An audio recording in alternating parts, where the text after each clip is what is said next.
Hi, everyone. Welcome back to another episode of the Soulcation podcast. I have the honor and privilege of having Kevin Eastman here with me today.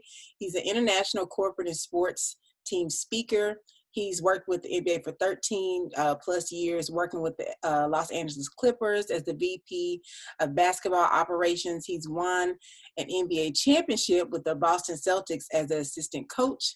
He's national director of Nike's basketball skills academics, 22 years, college head coach and assistant coach, and author of one of my favorite books, Why the Best Are the Best. I have it right here, signed copy. Kevin, welcome to the Soulcation podcast.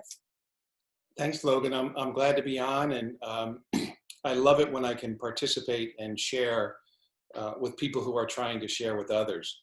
So I commend you for what you're doing and the messages you're sending out.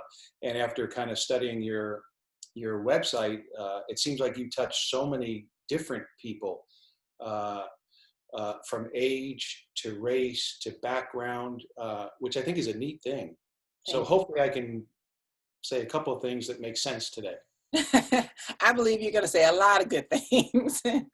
So to give you all the context, I had a coach. His name was James Malinchak, and Kevin came on to one of our coaches events and, gave us a full-blown background of working for the NBA and character and believing in yourself. And he just overwhelmed me with so many good nuggets that I'll probably chew on for the rest of my life. I was like, he has to come on the Soulcation podcast. So again, thank you so much for coming. No, my pleasure. I'm ready. All right. So first of all, your book had the greatest quotes ever. One quote I loved was from John Gordon. He said, "We need to talk to ourselves more than we listen to ourselves." Do you think that is a good practice to have? I do, simply because if you really think about sometimes what you say to yourself, because sometimes we are our harshest critics, you would probably hit yourself in the head if you said that to someone else out loud. Yeah. So if it's not good enough for someone else to hear, why should it be productive and good enough for us to be telling ourselves? Because I Googled it the other day. The one person we're with every second of the day is ourselves. So I know that to be true because it was on Google, right? So I really believe that we have to be careful. Now, we also can't just say, okay, I want an incredible garden outside, and then you never weed it or you never tend to it, right? So you can't just throw these things out there. I think we have to give thought to our thoughts, but I also think it's important to actually spend time with your own thoughts, right? And, just don't make it where it's like something that can come back and maybe slap you in the face by saying, like, I don't think I can be president of the United States. I don't, because I know me and that sort of thing. So I probably shouldn't be talking about, well, yeah, by next week I'll be president of the United States.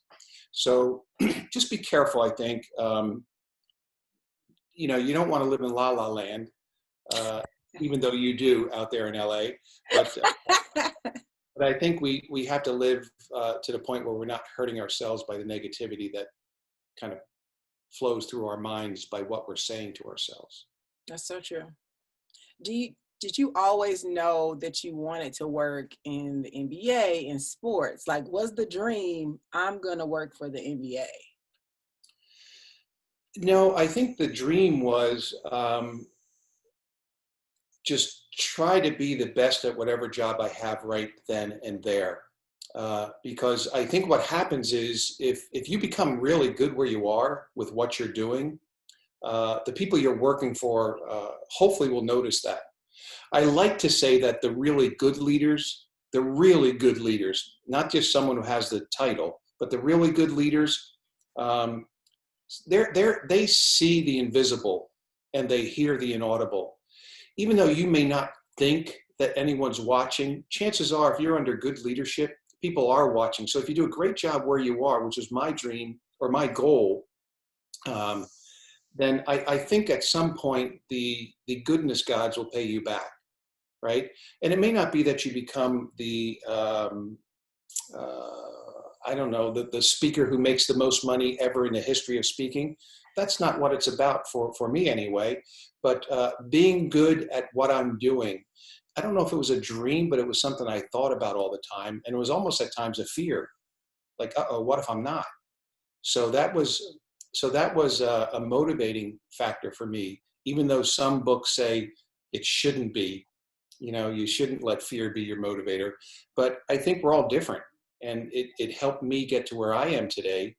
So, but yeah, I was like everybody else. And even if there are some young people watching this and they have pictures of maybe celebrity entertainers or well-known athletes or uh, whomever, President Obama, on their walls. I had those same pictures on my walls, right, relative to the times. So I guess that maybe was a dream, but really it was all about, okay, when I get out there and practice today, I want to do it harder than anybody else and hopefully better. That's good. You said a boss is direct, straight to the point, speaks the facts and the truth, speaks with empathy and respect, lets other people vent. I think the hardest thing is the last one. Like you are, like a lot of bosses are, direct or straight to the point, but letting other people have their opinion on what they want to say, I thought was really, really good. Why do you think that point is pivotal when it comes to leading? Yeah, well, specific to that you just mentioned, that dealt more with having difficult conversations. Like if you're in a leadership position and you have to let somebody go, or you have to really critique them. I always wanted to do it with those things in mind, that I wanted to speak directly, number one, rather than beat around the bush. Try and send that message with truths and facts, not just an opinion. Um, you know, and then I wanted to make sure I delivered it with respect and empathy, because that's not an easy thing to hear. And empathy is all about wearing two pairs of shoes every day, which you have to do as a leader. And there's a pair that are in your closet that fit you really well. It fits you well. You like the style. You like the color of your shoes. You like the brand of those shoes. But then you're leading people. And guess what? They have different closets. And when you put your foot into their shoes, it may not fit comfortably. Right? It may not be the style you like. It may not be the color you like. And we're going through that today as a nation, right? Not making an attempt to walk in someone else's shoes because it won't fit. Well, guess what? Your shoes don't fit them either. Yeah.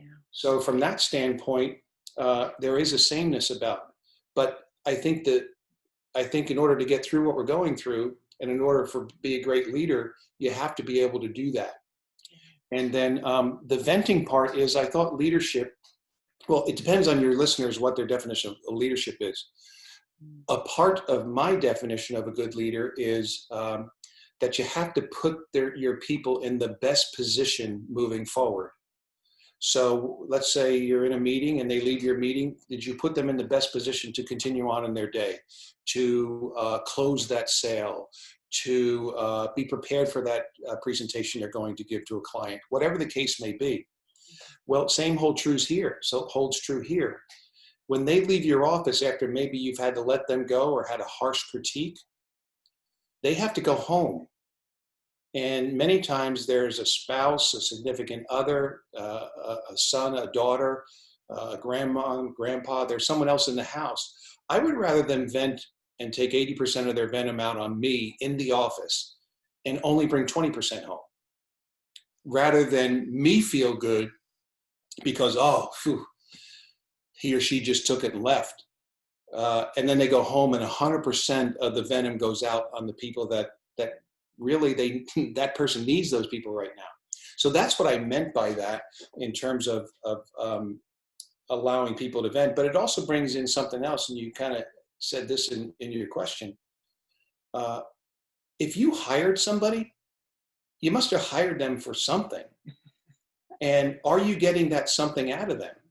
My hope would be that one of the things, or a couple of the things that you hire them for, is their mind, right? They think, right? They can think, they can solve problems, they can get through obstacles.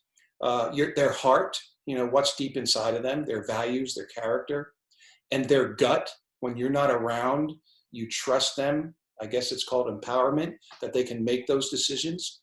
And when she's in a difficult situation, or he's in a difficult situation, they don't need you in that room. So if that is true, and you've done what you're supposed to do when you hire people, why wouldn't you listen to them? Like, that doesn't make sense to me. Yeah. So I guess those would be the things that I would, in relative to responding to the points that you brought up. That's good. Am I allowed to sip my tea every now and then? You surely can. Not wine. It's okay. Some of our listeners drink wine. I drink wine. It's okay. Yeah, well, Wendy and I might be doing that about 5 o'clock today, but. You already got the evening planned. I love it. So you brought up trust. What does trust look like with your team? Does it mean giving them an assignment and then on the due date it's like, okay, did you do the assignment? Or is it following up with them, having conversations with them throughout the assignment? What does that look like, trusting your team? Well, I think if it's a sports team, you can see it flowing on the field or the court. Right. In that you don't see quizzical looks from each other. Like, where were you? You were supposed to be in this spot. Right. Or let's say a quarterback, I threw it to the spot you were supposed to break to, right? Or the quarterback not having to look over if he's a right-hander, his left shoulder. He trusts his lineman on that side, this blind side, right? So I often say in sports, trust is never having to turn around. Meaning you always know that the people who are behind you and the people to your right and to your left are going to take care of their jobs. Mm-hmm. And they're also going to be there in case you mess up in your job. Mm-hmm. You can trust that they will be there to help you, get you out of that situation, and then boom, let you fly again, right? But trust is it's a word that's often used, but and it's a word that takes a long time to develop and a short time to lose. Yeah. So I always say trust needs 3 things. It needs time, it needs consistency, and it needs proof. I shouldn't expect someone to trust me right away. It's going to take time. How long? I don't know, right? It's different. It takes consistency. Do you, let's say as a leader, do you say A, but they see you doing B all the time? Like, come on, man, your actions don't match your words. Yeah. And it takes proof. Simple things. If you say you're going to do something, do it. If you say you're going to send something to someone, send it. If you say you're going to call someone for somebody, make the call, right? That's how we develop trust. And those may be silly little things, but every little time you don't do them, it kind of breaks a little bit of the trust to the point at some time that trust is going to be totally broken. And it even takes double the time to get the trust back. I have quoted you so many times saying that: time, consistency, and proof. I love that. That's so good. Well, thank you. And another thing I write down every day, it was the no stopping, no settling, no procrastination, no regrets, no me first, no burn bridges. I write that every day. Oh, wow. Yeah, that's know your nose. Yeah. K-N-O-W for your listeners, K-N-O-W, know your nose. Like, no, I'm not going to do that. Yeah. I refuse. I'm not going to settle. No settling. So, which brings me to a point. There's like, since everything broke, starting with the pandemic and then the George Floyd killing, right? Let's go above that. Let's go Kobe. Yeah, well, Kobe, yeah. Actually, I was in LA when it happened. The Marriott at LAX. Wow. Right, you probably are aware of it. I had a meeting there with some people from the NCAA, which is the athletic association of all the college sports, and they wanted to put a program together. But one of the women happened to be, there was 3 people, and I was talking to say person number 2, and a woman who actually was the lead person with this event. She wasn't involved in the conversation at that time, and all of a sudden she blurts out, "Oh my God." And we thought, well, my initial thought was, oh my gosh, something's happened to a family member. So we said, what? And she said, I cannot believe this. Again, my thought was a family member. And then she said, Kobe was in a helicopter, it just crashed. He's dead. Oh, geez. It was like total silence. Like you don't know what to say. Um, so just so much happening in a short period of time. And in regard to Kobe's situation, there were so many life lessons that he could have taught to. Didn't matter how tall they were, how short they were, what color of their skin, what nationality, what religion, male, female. He would have taught so many lessons. There were so many lessons still inside of him that unfortunately we'll never get to learn. So, and we all knew Kobe. Yeah. Obviously, we all don't know George Floyd, but from listening to his family members talk, there were still a lot of lessons there too. Yeah. So, why, just why? Like, yeah. And I don't know that there are answers to that. Well, there's answers to one of them. I guess, people get taken from us. I don't know, maybe at the right time, I have no idea. Yeah. But it sure doesn't seem like it when it's happening. Right. It definitely woke all of us up that have been walking around sleep. Oh, that's a good way to put it. Yeah. Yeah, I mean, timing's never right for anything like that, but I think the only thing left, in Kobe's case, maybe go back and read everything about him and what he did, not so much on the floor. Maybe what did he do off the floor to be able to do the things on the floor? And then since he retired, what were some of the lessons he was putting out there? Because there's so many YouTubes of interviews of him after he retired and got into his creative career. Yeah. And then, with the George Floyd situation, obviously we can only do our part in our piece of the world. Yeah. And it's incumbent upon all of us to try and do that part. If it's talking to a neighbor, if it's listening, we have to do that in honor of those who have, fall victim. Yeah. Just what seems to be just a senseless occurrences. Yeah. But anyway. Yeah. Back to back. Yeah. Thank you for saying that too. Oh no. Something else you said you should have a truth audit. What you really want versus what's keeping you from getting there in list form. Yeah, well, I'm a big list person.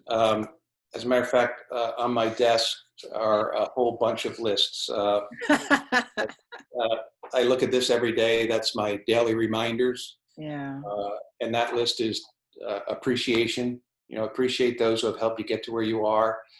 Tell them sometimes they've done that, right? Thankfulness. You're doing something right now that you love to do, and you're creating this company and this brand that's going to help a lot of people. I'm doing what I love to do, so be thankful for doing that, being able to do those things. Empathy, we talked about, that's number 3. And then the daily reminder, number 4, is others. Others. There's actually, all your listeners should Google it. There's actually more people in this world than just you. So let's make sure that we understand that and we're aware of that and can we help them? And then the other list that I have, it's kind of in my own handwriting. It's not like, this powerful PowerPoint, but I have 2 questions I ask myself every day.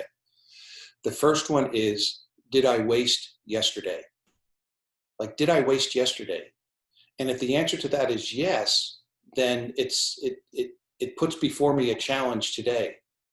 A sports team, at least us with the Celtics and the Clippers, one of our goals every year was never to lose 2 games in a row, right? So we never want to lose 2 days in a row. And that's how I've taken that. And then the second, and I did this shortly after the pandemic looked like it was going to last for a while. And then the second question is, how will I feel if I waste today? right? So that kind of sets it up before I even start my day. So I try and reset my mindset immediately Yeah. as the day starts. So I don't know how I get into that because it probably didn't even answer the question that you asked, I but love it. I can't even remember the question. It was about the truth audit, a truth Oh, audit. yeah. Yeah. Yeah. I just think for me, lists are important because they're simple. Mm-hmm. And you've probably heard me say this: success lies in the simplicity. Confusion lives in the sophistication. Like, this is as simple as it can get. It was the closest note card I had. I had obviously a black felt tip pen, and I wrote down my thoughts a few days into the pandemic. Okay, a lot of people are going to just sit and wait until this thing gets done. Others are going to try and still be productive during that time. So that was a 2-sentence list. The daily reminders is a 4 bullet point list. I have so many lists that I just check on when I need to check on them. Yeah. That's why I carry them in my briefcase. Maybe I'm going to talk on leadership, and I have a list called Leadership Velcro that I go to. When the George Floyd killing took place, I sat down with just myself and my thoughts, and I wrote 7 actions that I think most everybody in this country can or should do. And I don't mind going over them. Number 1 is listening. But listen to understand. Don't listen to respond. Too many people want to get their point across when really there's a lot of people in this country who should be listening 90% of the time, and then maybe asking questions 9% of the time, and then maybe saying something 1% of the time. The second bullet point is asking, right? You've probably had some of your white friends call and say, I don't know what to say. Yeah. Well, if you don't know what to say, then think of some powerful questions you can ask. Yeah. Right? Because that'll get conversation going. Yeah. Right? The third thing is discussing. Having a conversation. Look, when you're trying to learn something, it shouldn't be a debate. And it shouldn't be a competition. Like, we're trying to understand right now. It's not a competition. It's not a debate. Listen, discuss. Then you got to observe, have big eyes and big ears right now. See what's going on, hear what's going on, learn from what's going on. The next bullet point is reflection. We can all do that. But make the time to reflect, because no one in today's world can find the time. Nobody can find the time to do anything. But it seems like problems are solved and success takes place when we make time. The next bullet is adjusting. Like, in order for us to get what we want, and to get this change, many of us have to be willing to change, right? To get change, you have to be willing to change. You have to do your part, right? You can't always ask everybody else to change. Yeah. And then the 7th point is more for the young people. That's voting, right? And I've heard some athletes talk about, well, it's just one silly little vote. I mean, that's not going to impact. Well, what if it's millions and millions of silly one little votes? That has an impact, right? So, your one silly little vote may get your best friend to go to the precinct and vote, and then their best friend, and then two, and it just starts to, like the waves in the ocean, it just keeps coming and coming and coming. So that's why lists are important to me. Like this one I just went over, I look at that almost every day as well. Okay, am I doing this? Am I doing this? Am I doing this? Yeah. So for me, it's just a simple, easy way. And to read all 3 of the lists that I just went over, it takes maybe 3 minutes and 41 seconds. So you got it down to the seconds. Yeah. Yeah. Because I love how you said take care of every minute, every second, every hour of the day. So you're clearly doing that with the minute, with your list. Yeah, and then if I were able to do that, now all these things are hard to do. They're easy to say, hard to do. That's why those two questions can kind of, I think, keep us on track. Did I waste yesterday? And how would I feel if I wasted today? Especially if I wasted yesterday. So it keeps me from having two losses in a row, right? And it sets me up for the day. Okay, I don't want to feel like I wasted the day. And that doesn't mean you have to fill every second. You want to try and do something productive every second. And sometimes productivity is resting. Sometimes productivity might be watching a mindless TV show just to free your brain. Yeah. Right. Whatever that is. My thing is just however people can do it. If it's lists, great. If it's writing paragraph, I'm not a journaler. So, but I understand that helps a lot of people, and I get that. So that's a good thing. Yeah. You got to find your thing. Yeah, and find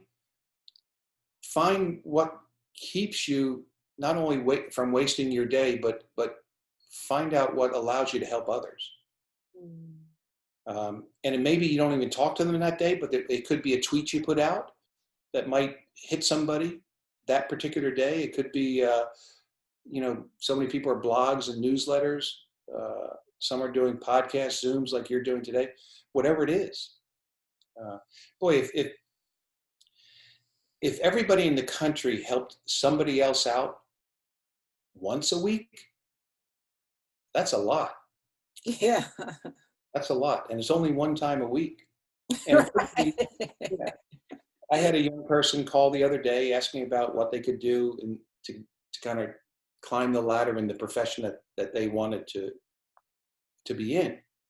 So, my response was a challenge back to him. I'll talk to you, but I need you to do this first. Tell me where you want to go. Tell me the thoughts you have put together of a strategy to get there. Tell me everyone who has touched your life who might know somebody in those positions in that field that you want to get to. And then we'll talk. Because, you have to earn the ask, I think, right? Like one of my friends who is a black gentleman, he said, the one question I don't want to hear right now is, boy, it must be tough being black. What are you thinking? Or something along those lines. That's not earning the ask. Anyone off the street can ask that question. Right. Versus, boy, I'll never be there. Let's say his name is John. I'll never be there, John. I cannot imagine the instant you first saw that video, what went through your mind. I can't imagine the scars that may have resurfaced. I can't imagine you thinking about some of the things that you have to think about that I'll never have to think about. I'd love for you to share your thoughts, but I also understand you may not want to right now. And I get that. But I want you to know I'm thinking about you. That's a whole lot different than, hey, tell me everything in your mind. Yeah. Right? So I just encourage people to put thought to some questions before they ask them. And maybe that will help spur some conversation. That's so good. You have to earn the ask. Yeah, I think whether you're a salesperson, whether you are a coach who's trying to recruit a player, and you finally ask them, hey, are you going to choose our school or not? You earned that ask at some point.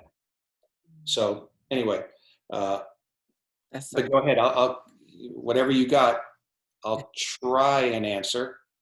I don't know. This is the last one. The greats want to be told the truth so they can live it, tell it. So you have to live it, tell it, and take it. Yeah. Well, the way I look at that is, and any audience, especially of young people that I'm in front of, I always ask them, raise your hand if you want to be included in this group. And it's okay to change your mind as I read through these things. So I say, okay, everybody in the room, who wants to be average? No one raises their hand. Then I say, okay, who wants to be good? Bunch of them raise their hand. Almost all of them do. And I said, okay, one last question. Who wants to be either their best or the best? They all changed their minds and raised their hand. I said, okay, but let me just go over the descriptions of each group, because you may have said you wanted to be in one group, but you're actually living in another group. So I want you to pay attention, young ladies, young men. The average people, they want to be left alone. Like, take an athlete. They made the team. Hey, man, coach, don't get on me. Leave me alone. I now have cred on campus and in the streets because I got the uniform. They know I'm on the team. That gives me that cred that I need, right? So average and below average people, that's how they think. Those who want to be good, they actually want to be coached. They want to be led. They do want to try and be pretty good, right? Mm-hmm. So, that's a good group to be in and at least a start. But the best, the difference is they want to be told the truth, because they know that in order for them to get to where they want to go, they have to know what they're doing well. And they also need to know what they're not doing well. And everybody thinks the truth is a negative thing. No, the truth sometimes is very positive.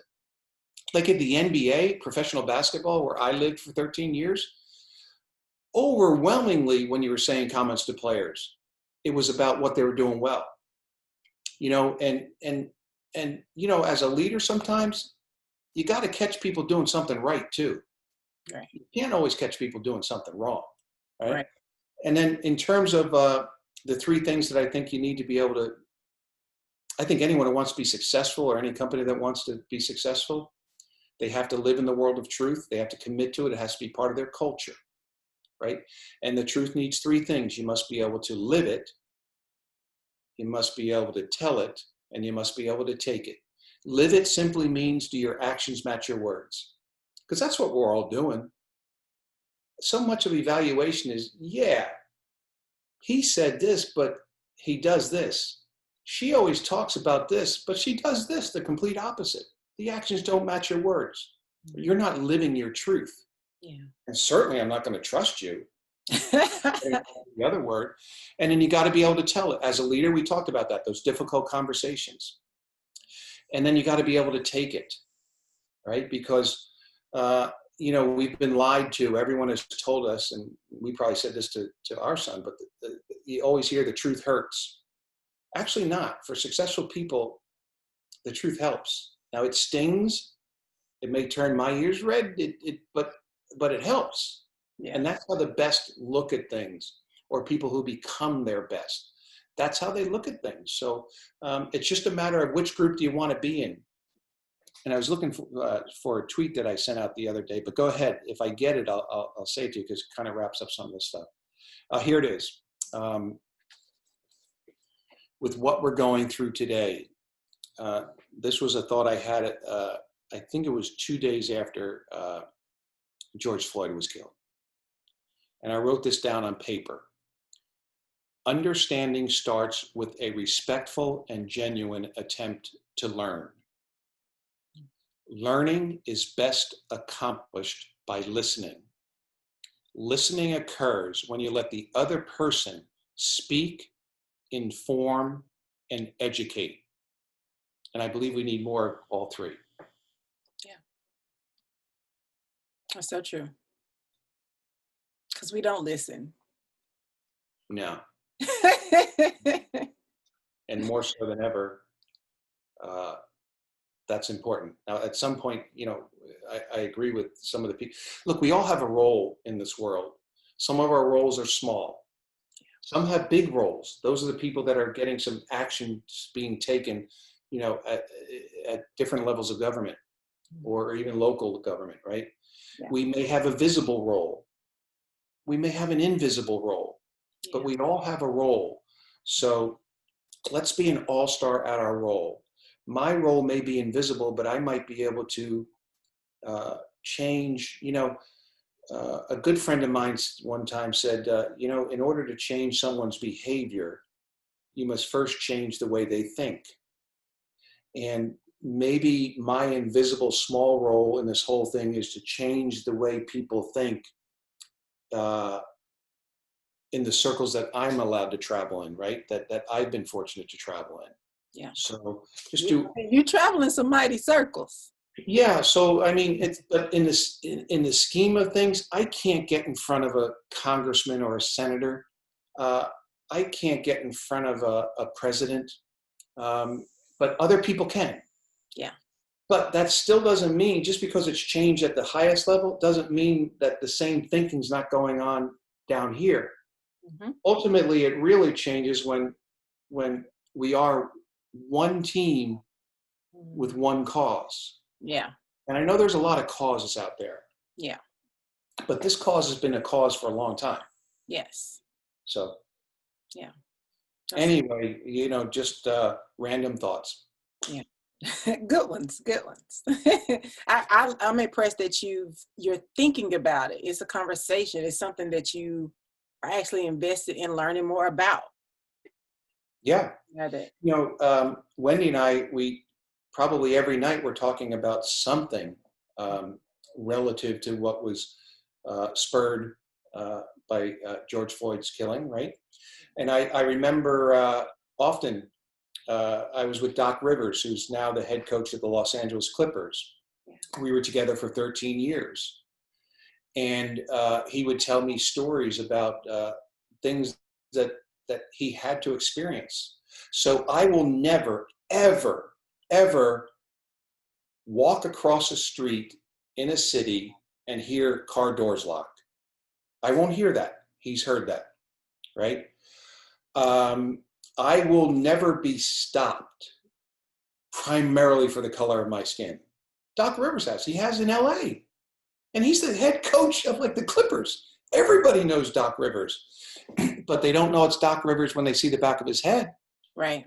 They don't know until the window goes down. Oh, Doc, I'm sorry.